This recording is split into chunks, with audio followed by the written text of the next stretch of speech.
Marcoleta at Ramon Ang. Magkaiba ang sinasabi. Nako! Sino kaya ang dapat paniwalaan? Ang isang senador o ang isang negosyante? Naku po, patay tayo dyan. Yan ang ating pag-uusapan ngayon. Kasi habang ikaw, nagkakalkula ka ng kakasya pa ba budget mo? Ha? Nababawasan na ulam, nababawasan na kita, halos hindi ka na magpapultang dahil nalulula ka na sa presyo. Abay, may mga kumpanya na tila walang pakialam. Tuloy-tuloy ang pagtaas ng presyo kahit mababa pa ang kinukuha nilang supply. Ngayon, sumabog ang issue. Nagalit si Rodolfo Marcoleta. Diretso ang Rodante pala, Rodolfo tuloy. Rodante Marcoleta. Ito diretso yung kanyang banat. At ang banat niya hindi patas ang tubo ng mga oil companies. Nako. Gulit tatapat subalit. Sumagot si Ramon Ang. Ang sinasabi niya, hindi totoo yan. Isa kang sinungaling. Wala siya sinabing ganun. Basta sinabi lang niya, tutol siya o hindi siya believe sa sinabi ni Marcoleta. Nako, bakit kaya? Yan ang pag-uusapan natin. At dito nagiging delikado usapan. Sino nagsasabi ng totoo? May manipulasyon ba talaga sa presyo ng langis? O pinaglalaruan lang ang utak ng mga Pilipino? Pero ang mas nakakagulat, tahimik ang dapat kumilos. Sino yun? Tahimik ang dapat magkontrol. Sino yun? Sa gitna ng paghihirap na mamamayan, nasaan si Marcos? Wala pa po tayo maaaring tawaging oil crisis sa bansa. Kaya naman pala. Bakit parang walang pumipigil? May batas tayo dyan. May kapangyarihan ng gobyerno. Pero ang nakikita natin, hindi aksyon. Alam mo kung ano? Kundi politika. Hindi ito simpleng balita. Posible itong dahilan kung bakit lalong naghihirap ang Pilipino ngayon. Naku po, kailan kaya magigising ang mga kababayan natin? Kaya huwag kang aalis. Panoorin mo to hanggang dulo dahil baka ang akala mong normal na taas ng presyo, isang malaking panlalamang lang pala ng mga negosyante sa buong bansa. Nako. Ayan ang pag-uusapan natin ngayon mga kababayan. Alam mo, matindi itong usapin na ito dahil ewan ko na lang kung hindi ka apektado. Kahit hindi ka mahilig sa politika, kahit hindi ka mahilig sa news, sigurado ko apektado ka one way or another. Unless batugan ka na, sa kwarto ka na, tutulog ka lang. Tapos dumarating lang basta-basta yung pagkain sa sobrang milyonaryo ka na, bilyonaryo, anak ka ng congressman. O anak ka ng presidente, pwedeng ganon. Wala ka talaga, hindi ka apektado sa ganito. Pero tayong mga simpleng mamamayan, leche yan. Kaliwat kanan, apektado tayo sa taas ng presyo ng oil. Sa taas ng presyo, alam mo, gugulat ako. Yung dating 3,000 na full tank ko, ngayon, lumalagpas na ng 5,000. Ang lupit talaga. Minsan nga gusto ko na lang maglakad.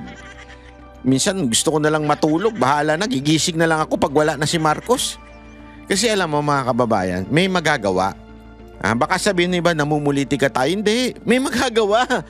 Wala lang talagang ginagawa ang gobyerno. Talagang inutil lang ang gobyerno. May magagawa, ipapaliwanag natin yan sa inyo ngayong araw na ito.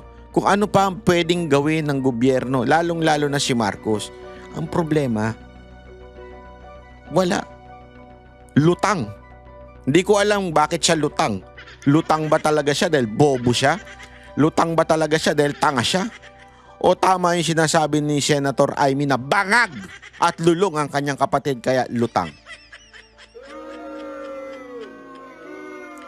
Kayo, mag-comment po kayo agad-agad dyan dahil babasahin po natin yung inyong komento dahil alam mo, ang dami kong nababasa na talagang galit na sila pero ano daw ba ang pwede nilang gawin? Mamaya, sasabihin ko din yan yung pwede ninyong gawin.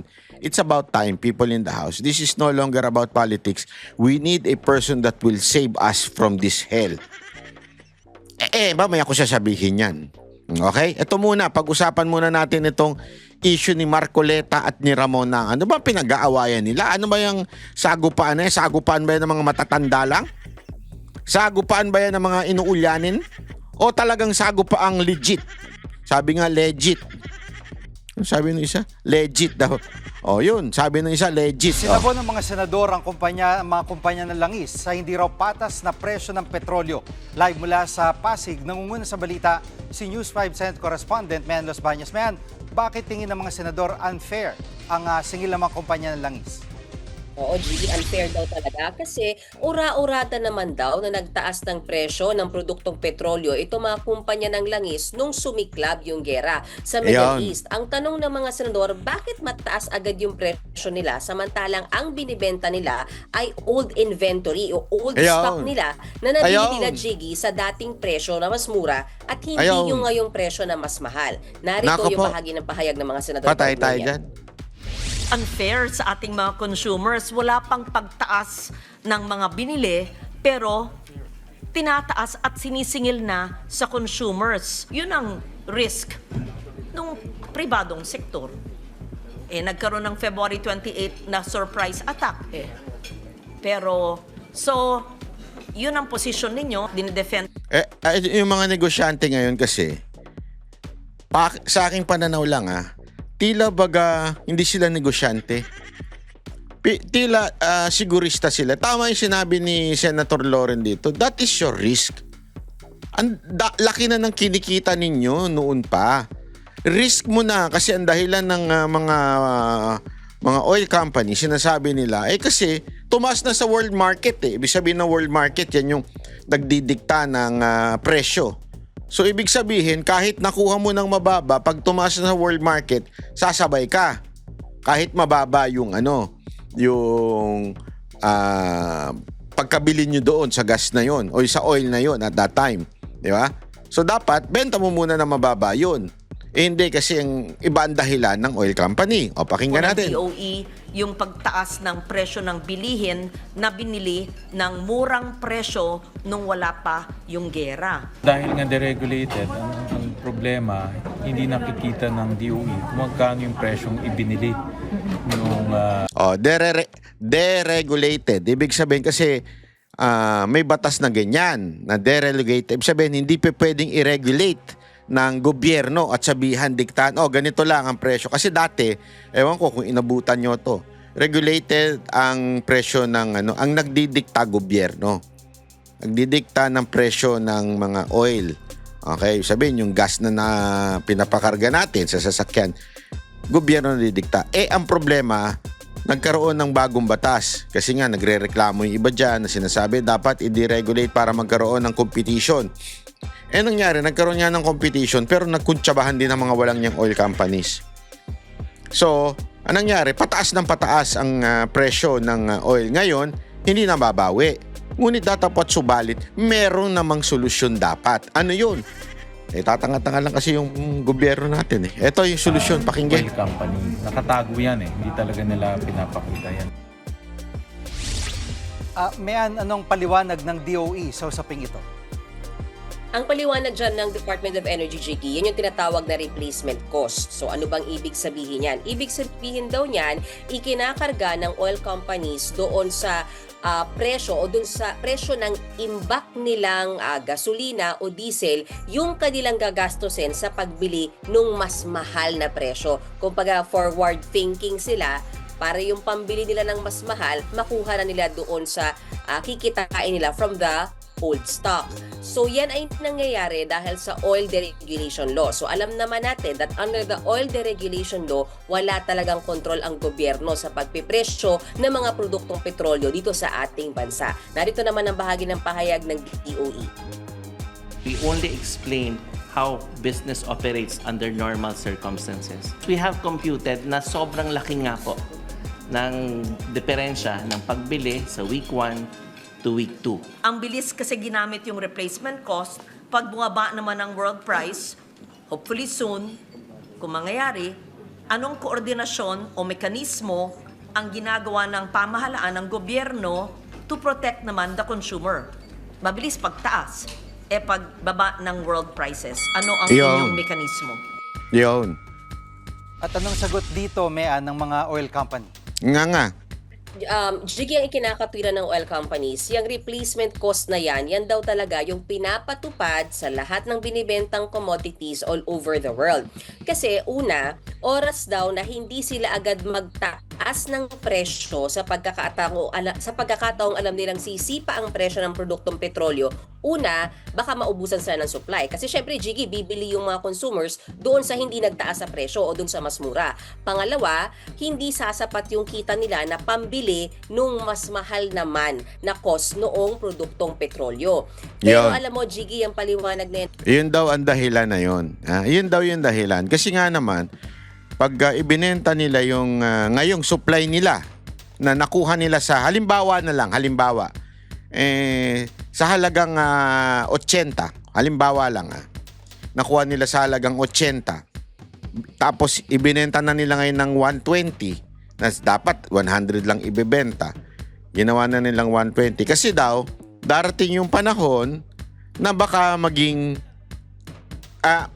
darating yung panahon kasi tumaas na nga yung presyo ng 100. So, kailangan nilang bilhin ng 100. So, kailangan na nila ibenta. Ang nangyari, nauuna yung pagtubo nila kagad. Dahil doon, may reklamo si Marcoleta. Ano yun? Nakuha nyo ng 80, tapos ibebenta nyo ng 120. Eh di, ang laki ng tinubo ninyo. Dapat, antayin nyo muna makuha nyo yung oil na bibili nyo ng 100, tsaka nyo kayo magbenta ng 120. Di ba? Pero sinasabi ng mga oil company, hindi, lugi kami doon. Pero in reality, ang laki ng kinita nila. Halos, di ba? Ang laki ng tinubo nila. Hindi lang ganun ang computation ko, mas malaki pa yung talagang tunay na computation. So talagang, sabi ni Marcoleta, lokohan to, bilyon-bilyon na kinikita nyo. Ano to? Gusto nyo rin ng malimaleta? ng oil companies, hindi yan bumenta kay Senator Rodante Marcoleta. Pakinggan natin yung kanilang mga pahayag. Ito. 3 billion per day ang kinikita nila amidst the sufferings of our people. The level of consumption month per month of diesel and gasoline. So did the DOE check this? How far did you monitor this? The peak demand. So the supply or the inventory will be short.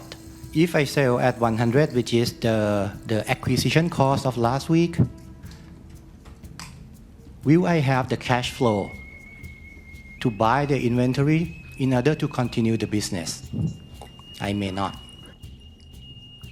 Nako, hindi bumenta yan. Dun sa issue na usapin ng pag-amyenda dito sa oil deregulation law para makita nila kung sinasabi nilang di nila nakikita kung magkano binili at magkano talaga yung pagpoproseso nito, ano bang stand dito ng mga senador?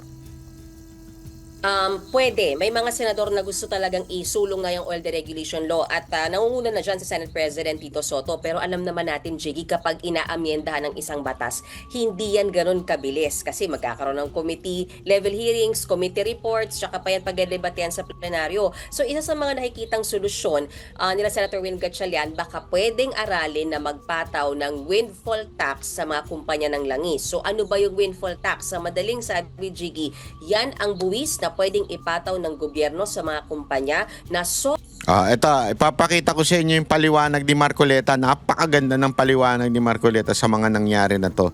Sino ang ayaw maniwala? Yung mga petroleum company, taga DOE, first time daw po nilang narinig yung sinabi yung yun. Na ano? So, anong masasabi mo, Nelson? First time, and matagal na ho yung trading na yan. Pero matakin nyo sa tagal ho ng industriya na ito, ngayon lang nilang may nalaman na meron pa, pwede pala makabili sa Singapore. Baka naman ang ibig nilang sabihin, ngayon lang nila nalaman na merong isa na kaya niyang alamin kung ano talaga ang presyo. Mukhang yun po ang totoo, Sen. Kasi madali namang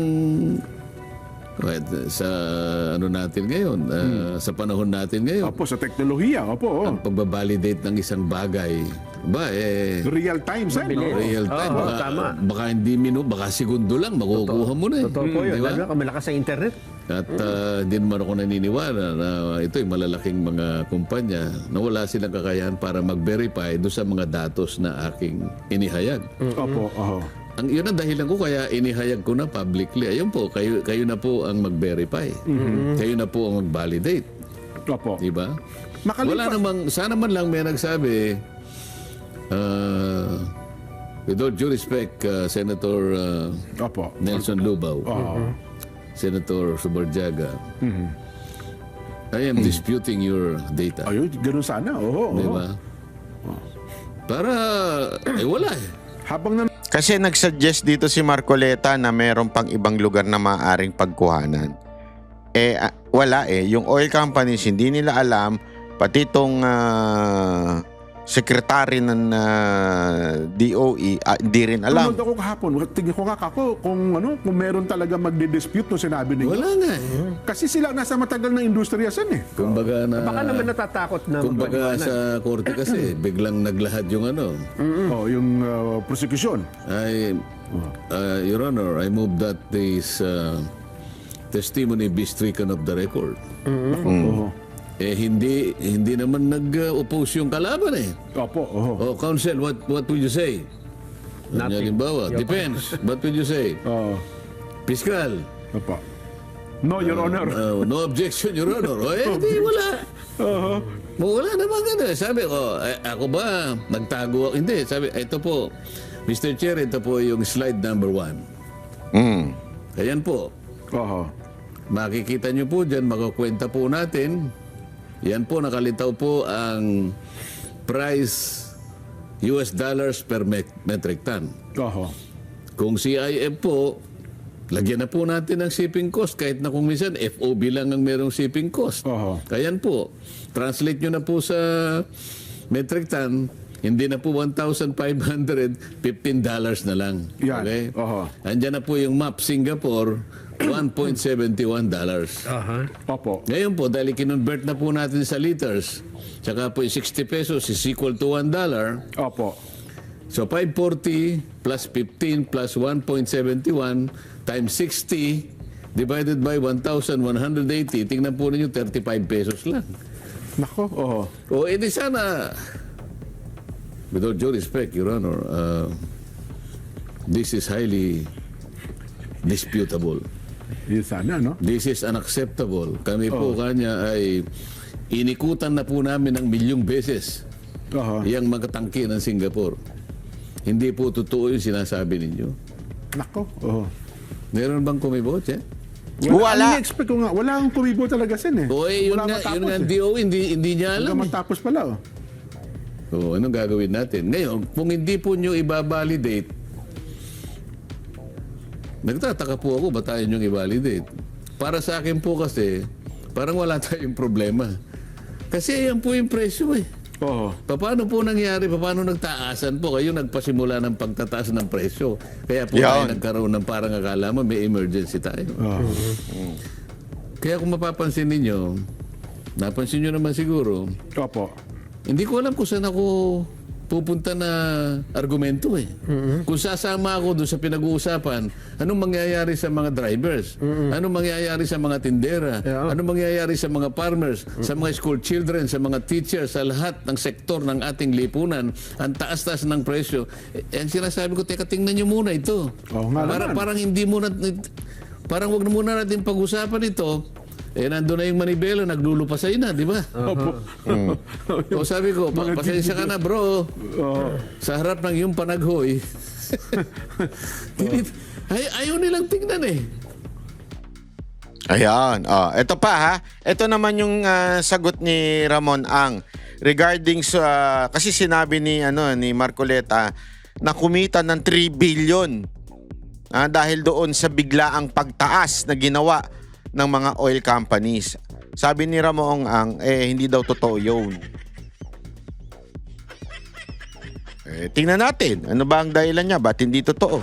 Kasi may sinabi po si Senator Marcoleta pa yesterday na about 3 billion pesos a day daw po ang kinikita ng oil company. Not Petron. I am willing to open Petron books to COA to Not Petron daw. Pero kasama ang Petron sa nagtaas. Ayan sinasabi ni Marcoleta dito, yung mga nagtaas, agad-agad. Kasi don't tell me, Petron hindi nagtaas. Kalokohan yun. Dahil Petron ako nagpapagas. So nagtaas. So ibig sabihin, sinasabi ni Marcoleta, kasama kayo sa mga nagtaas ng presyo agad-agad. At dahil dyan, kumita kayo ng 3 billion. 3 billion. Ang sinasabi naman nito ni Ramon ang hindi totoo yan. Hindi, ako naman kasi, para sa akin sinong paniniwalaan ko dito sa dalawa na ito. Naturalmente, pag ikaw, negosyante, hindi mo naman naaminin ang kikitain mo. Pwede mo bang aminin yan? Yari ka sa... hindi ko sinasabi hindi nagbabayad ng tax pero yari ka sa BIR pagka inamin mo kung magkano yung kita mo. Hindi, let's be, I'm not saying ito ang ginagawa ni Ramon Ang. I'm not saying ito. But to be general lang statement, wala namang negosyante na sa tingin ko nagbabayad, lalong-lalo na yung malalaking negosyo, nagbabayad ng tamang buwis. Yung talagang faithfully nagbabayad ng tamang buwis. Wala siguro. Sa tingin ko lang ito general statement. Hindi ko sinasabing Petron o San Miguel. Hindi ko sinasabi yan. At the same time, sa pananaw ko lang every negosyante, ang pinoprotektahan niyan, yung negosyo niya. Hindi ako naniniwala na kawang gawa. That's bullshit. Sa totoo, sorry walang negosyanteng hindi kumikita. Kaya yung sa mga tiyanggi-tiyanggi, sasabihin sa'yo, di ba, pag tumawad ka, hindi, ang puhunan ko lang dito. O nari, sasabihin sa'yo, binibenta niya ng 350. Tapos sasabihin niya, ang puhunan ko lang dito, 300. So, konti na lang sa akin. Siyempre, ikaw naman, sige na nga, kahit 310. Sige na nga, 10 piso lang ang kinita ko dito. Lugi siya doon kung 10 piso lang ang kinita niya. Kasi meron siyang cost. Yung tindahan, yung empleyado. So, imposible niya na kikita lang siya ng 10 pesos doon sa produkto na yon. Katarantaduhan yon. Walang negosyante nga sa minis, sige na nga, kahit kumita na lang ako ng 10 piso. Meron pa nga dyan, mga negosyante, sige na, break even na lang, 300, yan na talaga puhunan ko.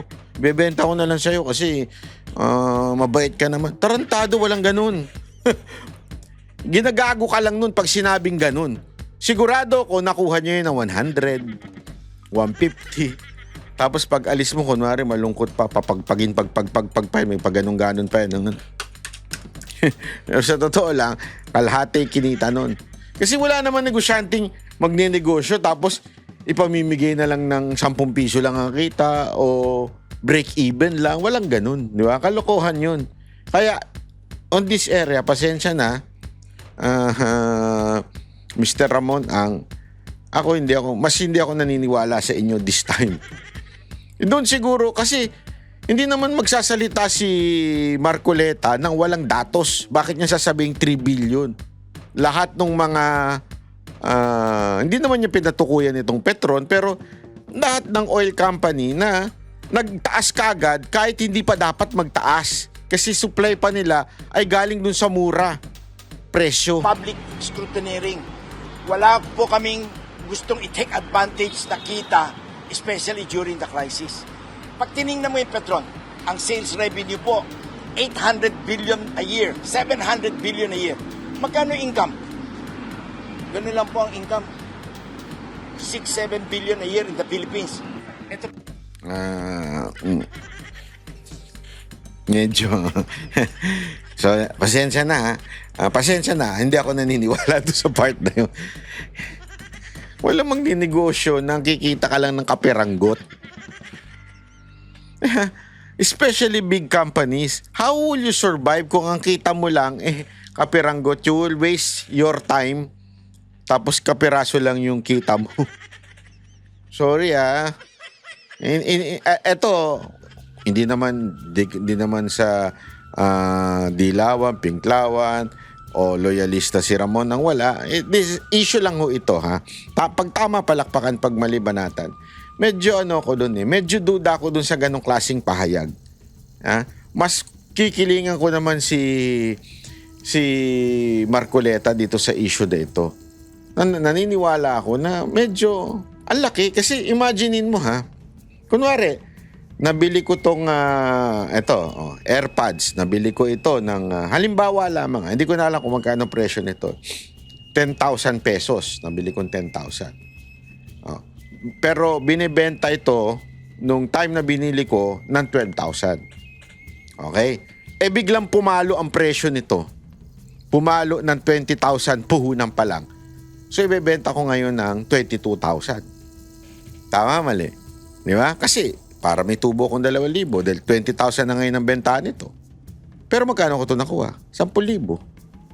Tapos yung nakuha ko ng 10,000, ngayon ibebenta ko ng 22,000. Di ba? Ang laki, di ba? So kumita ako ng doble. Yun yung sinasabi ni Marcoleta. Kaya 3 billion ang kinikita ng oil companies. Hindi ko alam kung arawan nito, pero yun ang kinita dito sa pagtaas. Kasi hindi pa tumataas yung supply nila, yung pagkabili nila dito sa ganito o pagkabili nila sa gas, 10 piso pa lang, 10,000 pa lang. Tapos ibinenta kagad nila ng mahal. Ang palusot nila kasi pag binenta ko ito ng mababa, wala na akong pambili ng 20,000. That's not true. Hindi ganun ang negosyo. Una-una, bibilin mo na ng 20,000 yung bag. Halimbawa bibili ka na ngayon ng 20,000 ito. Hindi mo na may bebenta to ng 12,000, ibebenta mo ng 22,000 eh. So kumita ka pa rin. Ay ano nangyari? Nagpuhunan ka. Kasi ang dahilan nila, paano kung biglang bumaba ito? Yun ang risk. That's the risk bilang isang negosyante. Diba? No, kailangan maubos mo yung supply agad-agad. Yun yung risk eh. Kaya nga, balance yan eh. Ganun talaga eh. Halimbawa, ako bumili ng gold. Yan, si Boss Dada, lagi kong pinabibili ng gold. Bumaba ng konti. Risk ko yun. Hindi ko pwedeng awayin yung pinagbilang ko. Oy, ba't bumaba ito? Risk mo yan eh. Di ba? Risk mo bilang i-invest ka ng gold na bigla siyang bumaba. Ganun talaga eh. Wala kang magagawa. Di antayin mo na lang tumaas uli. O pagtaas, tsaka mo ibenta. That's part of buying gold.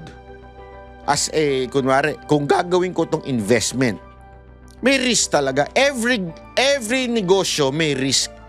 Tataas, bababa. Depende yan. Kung bumaba, talo ka. Kung tumaas, panalo ka. Kuwari sa gold yun ha. Baliktad naman sa oil. Siyempre pagka tumaas, may hirapan kang ibenta. Pero,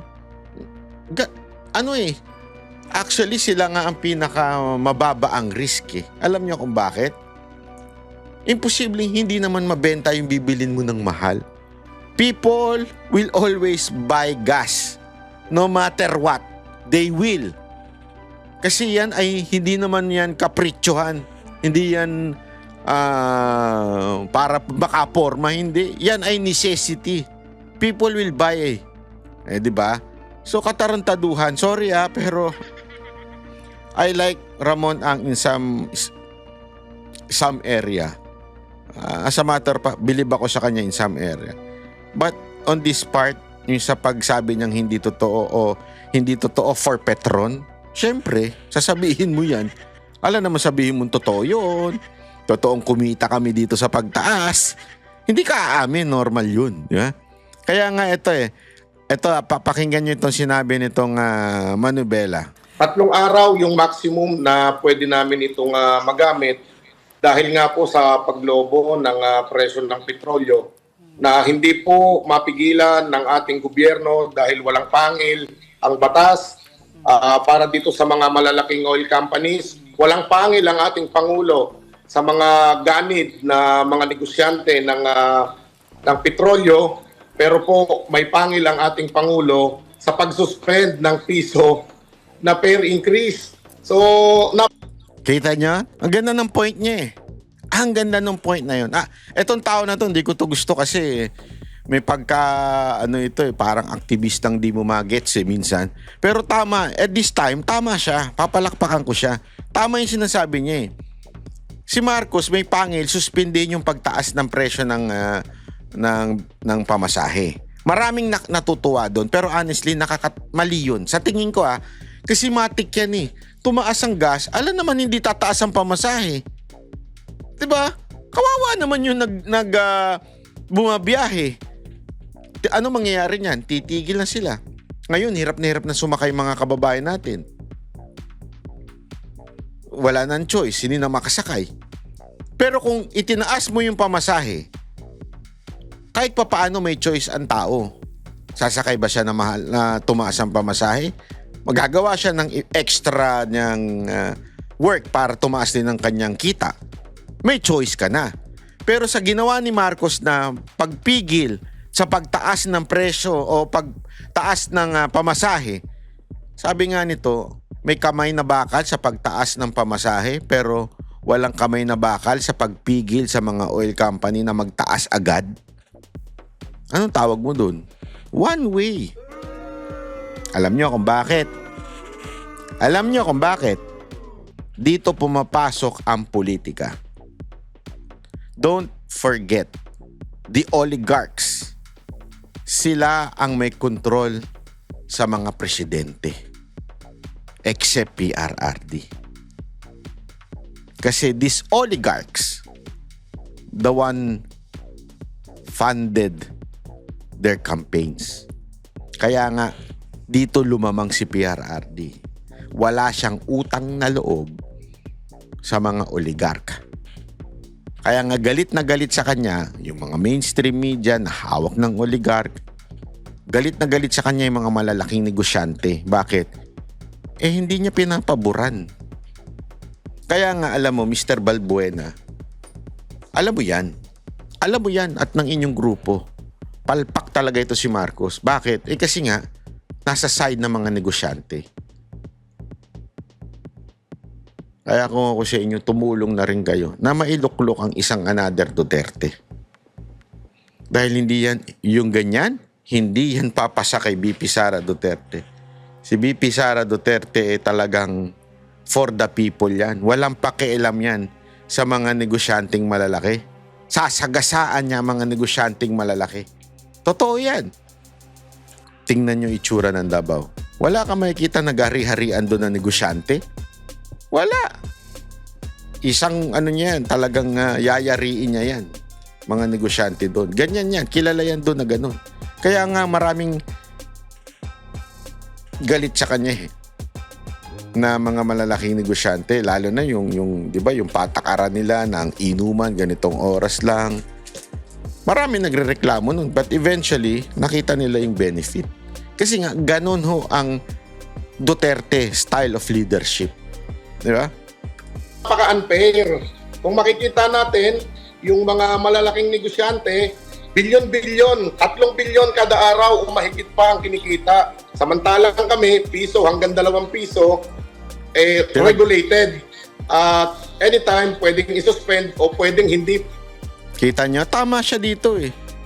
Pagdating sa pamasahe, regulated. Pero sa presyo ng gas, deregulated. Ibig sabihin, hindi mareregulate. Kawawa eh. Alam nyo, Manubela, kaisa nyo ako dito. Sa totoo lang, magkaiba man tayo ng pananaw pagdating sa politika, kaisa nyo ako dito. Mali talaga yung ginagawa ng mga negosyante ngayon eh. Kawawa eh. Alam mo, buwisit eh. Sorry talaga, buwisit. Yung dahilan nila na, paano na kami bibili ng paano na may bebenta kung sakaling bumaba yung presyo. Kaya kailangan namin sumabay sa world market. That's your fucking risk. As a negosyante, every one of us has its own risk. Driver, may risk din. Mananakay, may risk din. Kayo lang ang ayaw mag-risk, mga puki ng ina nyo.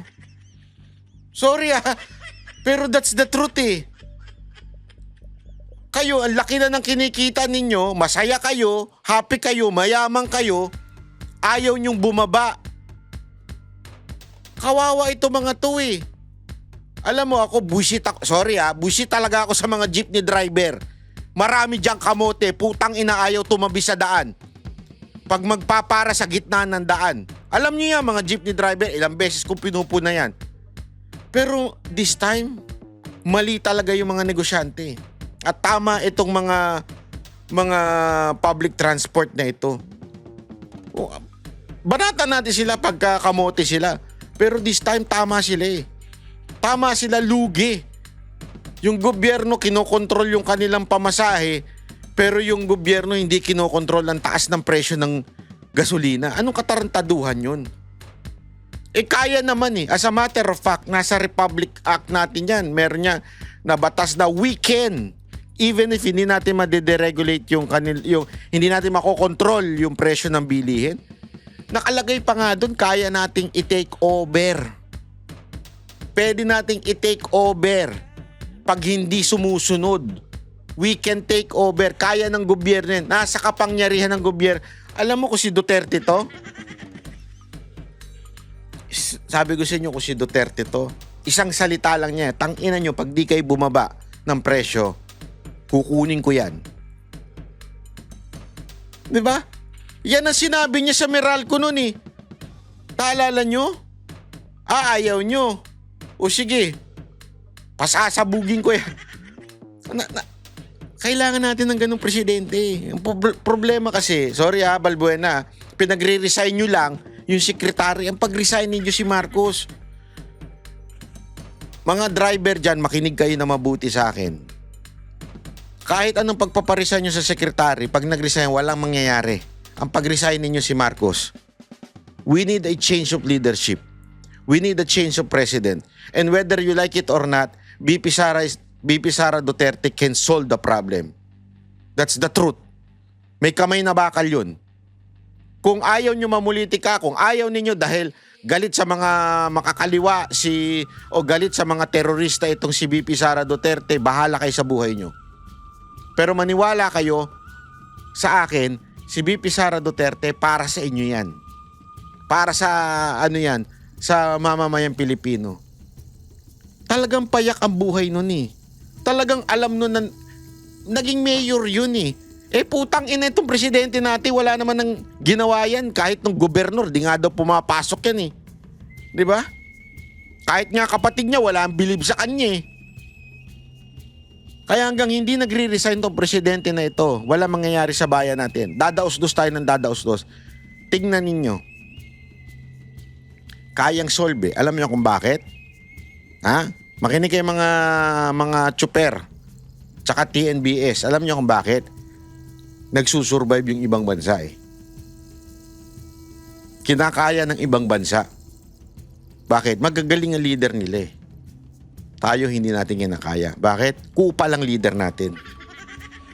That's the truth. Kupal ang leader natin. Kailangan na talagang palitan ng entire government. I'm not saying to take over. That's not my statement here. Hindi ko sinabing rebellion. Kailangan resignation. And resignation, ibig sabihin niya, yan ay kusang loob. Alam mo, kung ang sinisigaw ng mga Pilipino ngayon sa kahirapan na to, mag-resign na si Marcos, tapos ang laban. Bakit?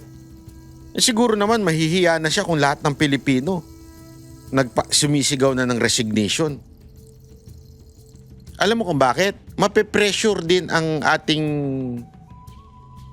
ibang mga kababayan na dapat gumalaw na at pumrotekta sa atin mula sa palpak na gobyerno. Palpak na po talaga eh. Pag hanggang ngayon di nyo pa nare-realize na palpak ang gobyerno, ewan ko na lang. Maaprubahan. Kaya napakaswerte nitong mga negosyante na para bang ang batas talaga ay ginawa lamang para sa kanila. Yan ang totoo eh. Hindi ba? Hindi, eto walang bulahan yan. Kaya nga sabi ko sa inyo mga kababayan eh. Tingnan ninyo Ito, magiging 150 pa Habang tumatagal, mas bumibigat ang pasanin sa petrolyo. Sa susunod na linggo, posibleng sumampa sa halos Patay tayo 150 pesos ang kada Alam mo ba na wala na masyadong tao sa labas ngayon? Tapos yung mall nga, bababa yung kanilang oras, iikli na. Kasi talagang ang mahal na eh. Hindi na biro, mga kababayan. Ako nararamdaman ko eh. Maya't maya yung gas. Dati binibigay ko lang magkano lang eh. Ngayon, maya't maya na oh. litro ng diesel. Ngayong araw naman, nagprotesta pa rin ang mga transport group. Ang masaklap, sumasagi na raw sa isipan ng ilang tsuper ang gumawa ng masama. Live mula sa... Ayan ang sinasabi ko, di ba? Kaya nga chaos to eh. Ako, hindi ko ini-encourage yan ha. Dapat talagang hulihin pa rin at bantayan ng kapulisan yan. Pero matutulak talaga yung mga kababayan nating gumawa ng masama eh. Kaya mag-iingat kayo mga kababayan. At saka sa mga tsuper naman natin, huwag nyo gawin pag kayo nahuli. Lalo lang bulilyaso ang pamilya ninyo. Huwag nyo gagawin. Huwag nyo tangkain. Mendiola, nasa frontline na balitang yan si Rainiel Pawid. Rainiel, sa gitna ng mga protesta, may impormasyon ka ba kung nasaan si Energy Secretary Sharon Garin ngayon? Julius Cheryl, sa ngayon ay wala pa nga tayong impormasyon, no, at hinahanap din siya nitong ang grupo ng mga tsuper. Kaya naman ang sabi nila ay hindi raw nila ramdam kung sinasabi nga ng Malacanang na pagdodoble kayod ngayon nitong Department of Energy sa panahon ng krisis. Nila maniniwala lang sila o magkakakumpiyansa lang sila dito nga sa DOE kung makokontrol nito ng maayos ang presyo ng produktong petrolyo.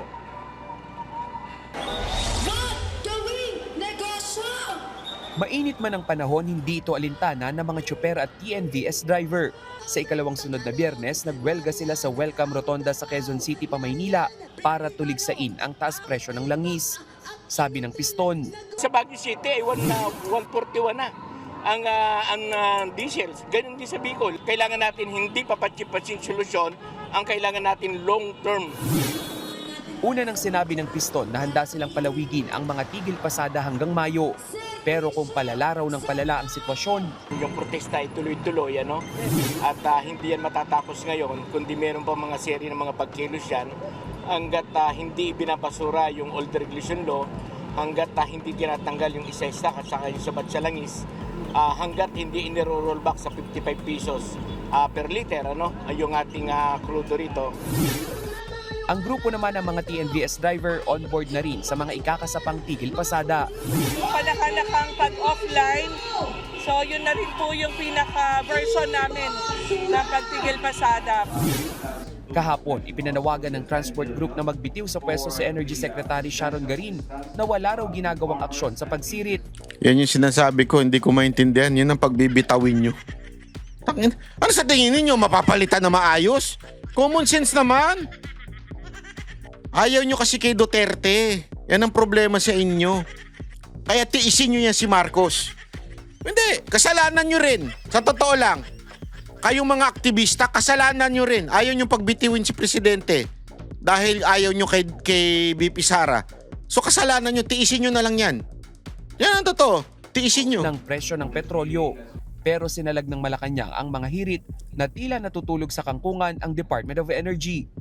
Ayon kay Palace Press Officer Claire Castro, wala nang tulog sa pagtatrabaho si Energy Secretary Sharon Garin. Alam nyo kung bakit? Ha? Alam nyo kung bakit? Ganyan ang tono niyan. Kasi wala pa po tayo maaaring tawaging oil crisis sa bansa. Ayun.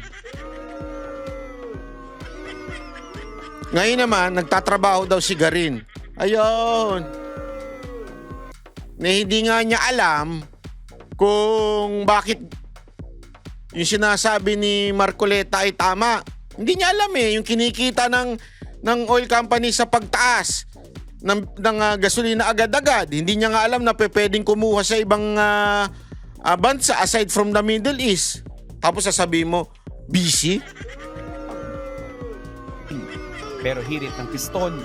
Hindi namin maramdaman yung sinasabi nilang trabaho. Sana maging active, ano? At sana isa kayo doon sa magpapabasura dito sa old regulation law. Dahil sinasabi nyo mismo, nakatali ang inyong kamay sa provision ng batas. Kung nakatali ang inyong kamay sa provision ng batas, walang saysay para manatili pa yung batas. Sinusubukan namang kunin ang pahayag ni Garin na huling nakita sa pagdinig ng Senado ngayong linggo.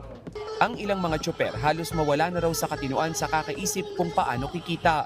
Baka habang bumibiyahe, matuto namang expect sa mga driver para madagdagan yung sahod. Wag naman ganun. O minto, na wala naman mangyari, wala kikitain. Ikakamatay ko na talaga to. Ayon sa No to Oil Price Hike Coalition na kinabibilangan ng piston at manibela, hihiling sila ng 5 pisong taas pasahe sa LTFRB.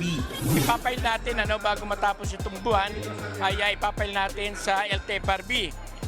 Hindi sa usapin na para gumanda ang buhay ng ating mga driver at mga operator, kundi matugunan yung mas malaking halagang nawala, nakita.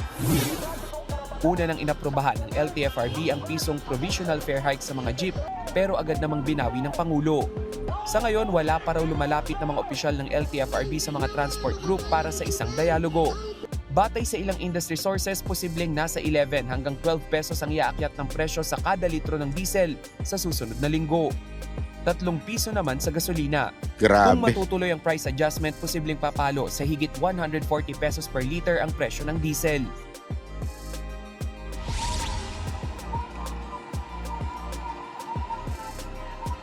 Julius, Cheryl, kung kagabi nga ay sumakay tayo dun sa isang traditional na jeepney. Ngayon naman nasa modernized jeepney tayo at yung ilan nga dito na mga tsoper ay namumroblema na rin dahil bukas nga posible pang pumalo sa nasa 150 pesos per liter yung Grabe. yung diesel nga. So ayan din yung burden sa kanila sa ngayon. May ilan sa mga commuter gaya ni Tatay Tay, pangalan nyo?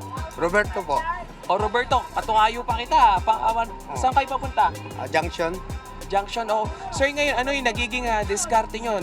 Dahil yung iba daw ay nagtataas na rin ng pamasahe kahit wala pa yung sabi ng LTFRB. Kayo po? O minsan, mayroon mga counter ko talaga na jeep na ako sila ng 25, kahit 20 pang pamasahe. Pero sinasabihan ko din na may taripa kayo, babayad ako ng matama. Pero yun po, kung yung tama lang yung ibibigay nyo. Dahil hirap din ba kayo? Paano? Hirap din kasi ganyan na yung trabaho. Isa din tayong driver. Driver mekaniko din ako. So, paminsan, babaon tayo ng bigay ng asawa 100, ibabalik natin yan. Ayun nga so Cheryl, Julius, yung ilan nga sa kanila ay hirap din kaya hindi makapagbigay. So puntahan naman natin yung ilan pa dito na mga pasahero. Ma'am, magandang gabi. Pangalan po natin? Magandang gabi po. Ako po si Irish. Irish, oo. Parang kanina nang nagkita tayo, sabi mo parang lagi kang sumasakay rin. Suki ka dito. Oo. Ma'am, ayun nga, natanong ko rin kanina na parang minsan, yung kahit wala pang abiso yung LTFRB, yung ilang mga tsoper dumadaing na sa mga pasaherong tulad nyo. Ikaw, paano yung sistema mo sa bayaran, pagbabayad? Minsan po, if may sobra po sa budget, siyempre po dadagdagan nyo po since kawawa din naman po sila. Minsan po naririnig ko po yung mga kwento na ang nauuwi na lang po nila is 300 to 400 a day. Which is, siyempre, may pamilya din po sila. Lalo na po kung malaki po yung pamilya, alam po nating mahirap po yun. So, yung tulungan na lang po siguro. Oo, so ngayon, instead of the government giving them yung ayuda sana or yung tulong, kahit hindi, yung ibang mga tsoper ayaw ayuda Gusto nila pang matagalan. O kayo, bilang pasahero, willing ka na gumawa rin ng simple step mo? Yes po, pero hindi naman po lahat kasi afford po yun. Hindi naman po lahat may kaya sa buhay. So I think po, dapat din po yung government din po talaga yung gumawa po ng paraan. Hindi po yung pangtapal lang po talaga sa mga tsoper. Tama. So Cheryl, Julius, ayan medyo naka-zoom. Ayan, Cheryl. Ang ganda ng sinabi nun Kasi tama nga naman Tataas ang gas, tataas ang oil, tapos tataas ang pamasahe. Pero ang sahod hindi tumataas. So cycle ang problema. Paano mangyayari na masusolusyonan yan? Gobyerno. Dahil ang gobyerno hindi dapat kumita. Yan ang tama. Ang gobyerno hindi dapat kumita. Kailangan magbigay. Paano gagawin yon? Eto. Baka sabihin ninyo, hindi kaya. Kaya ho. Bakit? Ginawa ni Yorme. Bilang tulong sa mga jeepney driver, maglulunsad ng libreng sakay ang Manila City Government at mga papaserong jeep ang kanilang babayaran para rito. Pinulong ni Manila Mayor Isko Moreno mga tsuper para makipagnegosasyon. Sa kanilang napagkasunduan, higit kumulang 3,000 piso kada araw ang matatanggap ng bawat tsuper, depende po sa unit. Malaking bagay ito para sa mga jeepney driver, lalo't ayon sa ilan sa kanila, 200 piso lamang daw ang nauuwi nila na kita araw-araw. Tinatayang 1,400 units ang... Alam mo bakit maganda itong idea ni Yorme na to? Kasi win-win situation eh. Pag nag-provide ka lang ng sasakyan tulad nung pangit na sasakyan na pinoprovide ni Marcos, yung parang basurahan na sasakyan, di ba? Eh, natulungan mo lang yung pasahero. Eh, hindi nga lahat sasakay dun eh, sa kapangit dun eh. Eh dito, ang tinulungan mo, yung driver at yung pasahero. Sinong nawalan? Yung gobyerno, yung local government ni Isko, Maynila. Which is, yun naman talaga dapat ang pangsyon ng mga local government at saka ng national government. Tangina nagawa ni Isko, ikaw Marcos di mo magawa. Wala pa po tayo maaaring tawaging oil crisis sa bansa. Ayun naman pala. Kaya hindi ginagawa ni Marcos kasi wala tayong matatawag na oil crisis. Hello?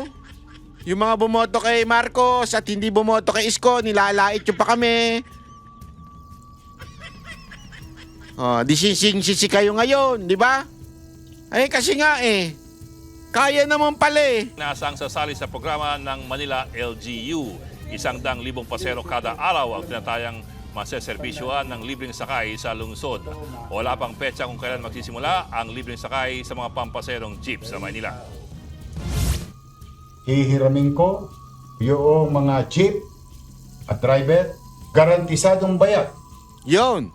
Araw-araw, ayun. May kita ang operator. Yon. May kita ang driver. Tiyak na kita. Ito yung sinayang nyo eh. At higit sa lahat, walang kailangan bayaran ang ating mga mananakay. Mga kapatid, yan yung sinayang nyo eh. Anong masasabi mo, Auntie Claire? Wala pa po tayo maaaring tawaging oil crisis sa bansa. Ayun naman pala. Mali ka naman pala, Yorme. Wala pa tayo matatawag na oil crisis. Ay, nako, susme. Susme. Talaga nga naman, oo. Alam mo, ewan ko Alam mo, nung pinanood ko ito, sabi ko, bakit di naisip to ni Marcos? Tanga lang ba talaga siya o talagang sabog tulad ng sinasabi ng kanyang kapatid? Hindi, ako nagtataka talaga ako eh. Kasi, alam mo yon, ito yung solusyon eh. Ito na. Simpleng solusyon yan eh. Hindi mo naisip yan, Marcos, tas naisip pa ng isang mayor. Ano ka? Tanga? Sorry Ay nako. Anyway mga kababayan, meron ako isang topic lang dito na nais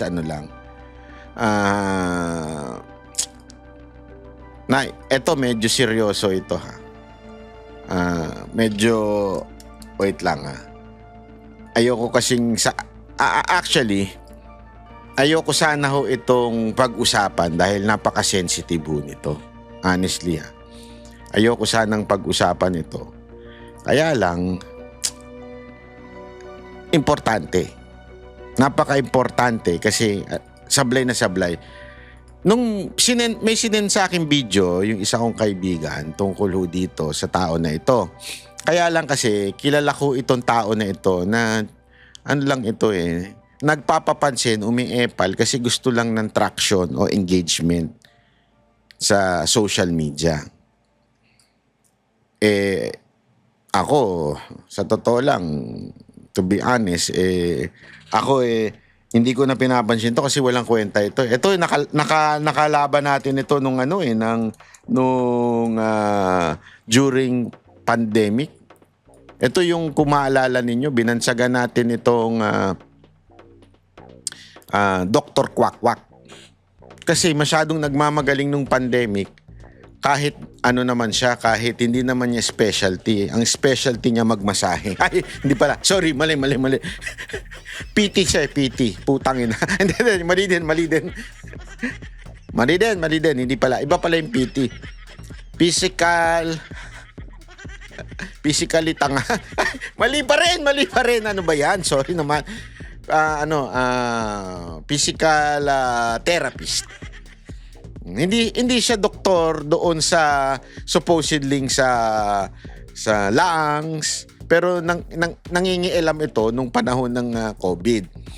Tapos nag-send nga sa akin ng video na binabanatan daw ako dahil ngayon recently lang, dahil sa pagsuporta ko kay Pangulong Duterte at pagbanat ko sa mga media. And ayokong pansinin. Kasi alam ko na karakas ito, papansin to eh. Ito yung tawag sobrang papansin. Kasi wala nga ito eh, walang kwenta ito eh. Kaya nagpapapansin to. Kaya lang, tapos after nun, di ko na pinansin, di ba? Ilang araw na lumipas. Kaya lang may napanood akong bagong banat niya. Hindi na ako binabanatan.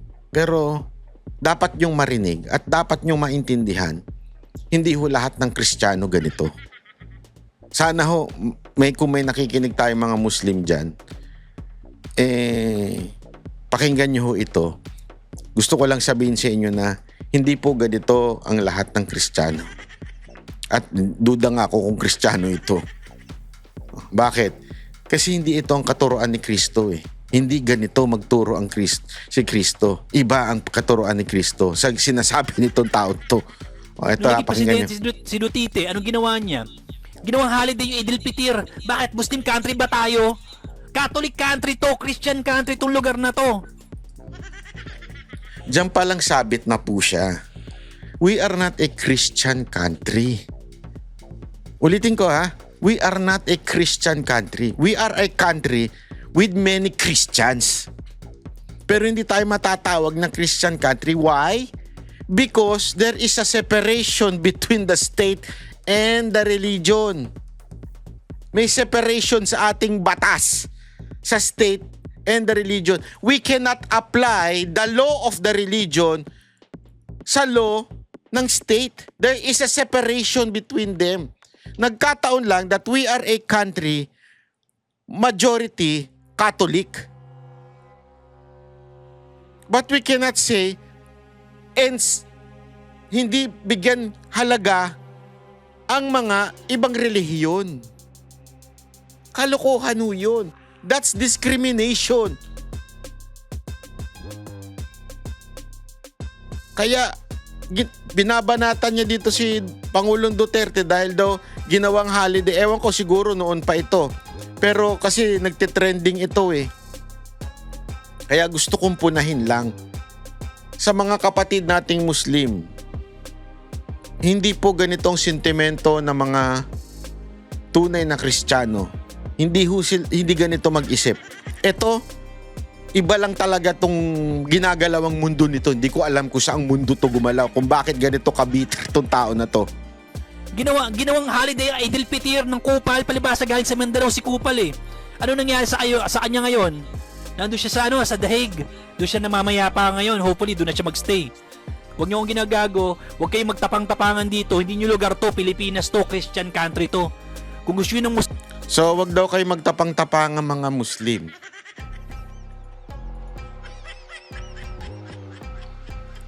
Okay, wag daw po kayo magtapang-tapangan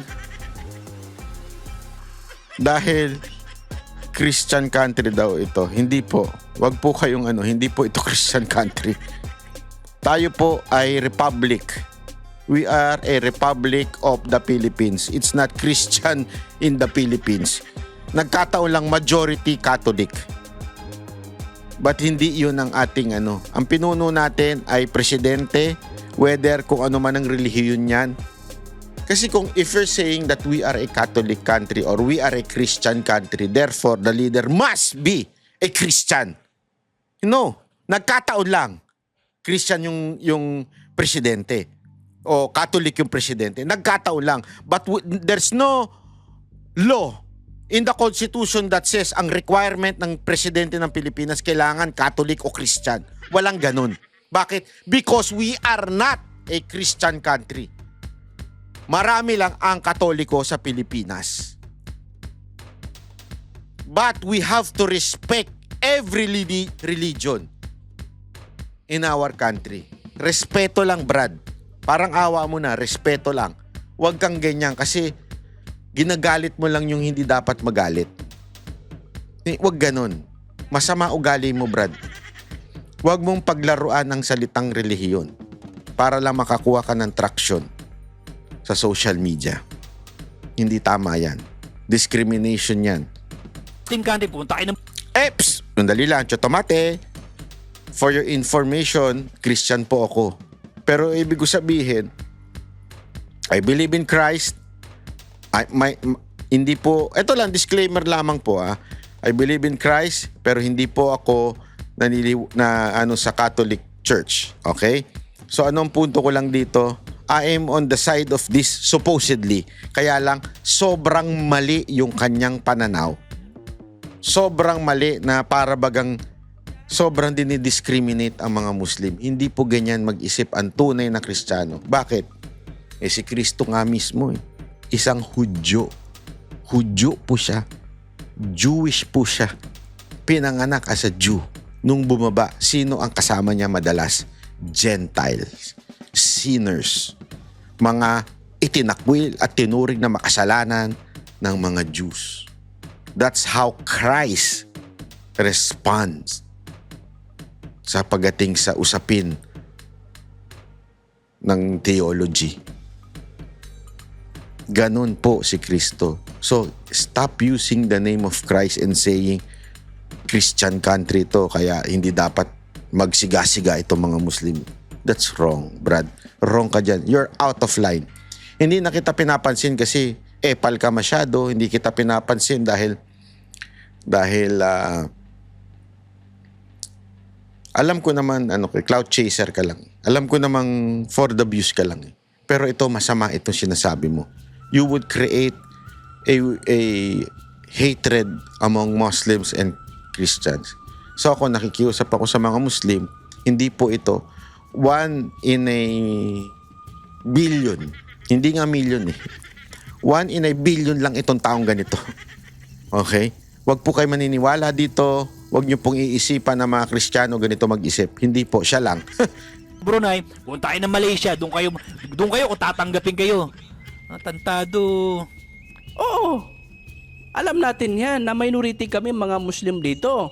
Kayo yung majority Kristyanismo dito sa Pilipinas. Pero sa pagkakaalam namin, hindi niyo naman ata nabili itong Pilipinas para sabihan kami na ganito-ganito. Pasintabi lang sa mga kababayan namin, mga fair po sa aming pakikitungo. Pasintabi lang po. Hindi po lahat, hindi namin po ito nila lahat mga kababayan. Ang ina-addressan ko lang po ng mensaheng ito ay yung mga taong katulad ng taong to. Obviously, hindi ito nagsasabuhay siya turo ng Kristyanismo Tama ka dyan. Yung tunay na Kristiyano, hindi ganito manalita. Do you think naturo ito ng Kristyanismo? Pati ako Muslim, hindi ako maniniwala na turo ito ng Kristyanismo. Itong ganitong kagaspang na pakikitungo sa aming mga Muslim. Tama kayo dyan, sir. Tama kayo dyan. Perfect. Buti pa ito naiintindihan niya. Hindi, di ba?